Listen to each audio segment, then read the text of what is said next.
국내에서 지금까지 총 19명의 신종 코로나 감염 사례가 확인됐는데 그 가운데 모녀 사례가 있습니다. 네, 걱정되는 것은 두 사람이 감염 사실을 모른 채 광주 지역의 병원들을 다녀가거나 아예 입원까지 해 있었다는 겁니다.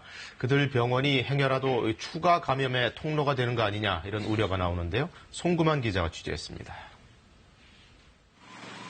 16번째 환자의 접촉자는 모두 306명, 확진자 중 가장 많습니다.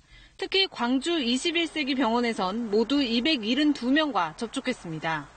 본인도 아프시기 때문에 병간호를 하면서 본인도 치료하시면서 이인실을 계속 같이 묵으신 걸로. 특히 발열 증세를 보인 27일에 전남대병원 응급실에서 진료를 받은 뒤 딸이 입원해 있던 광주 21세기 병원 3층 병실에서 7일간 체류했습니다. 같은 층을 사용한 환자와 보호자, 의료진이 모두 바이러스 감염 위험에 노출된 겁니다.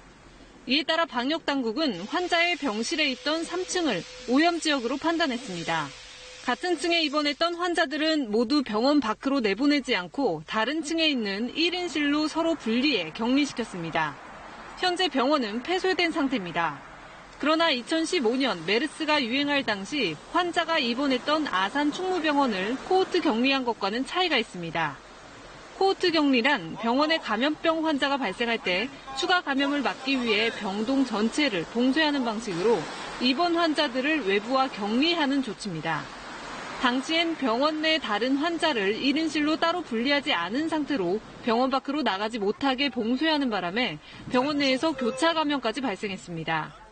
예전 실수를 반복하지 않기 위해 환자를 병원 내에서 각각 격리하는 식으로 방법을 바꾼 겁니다.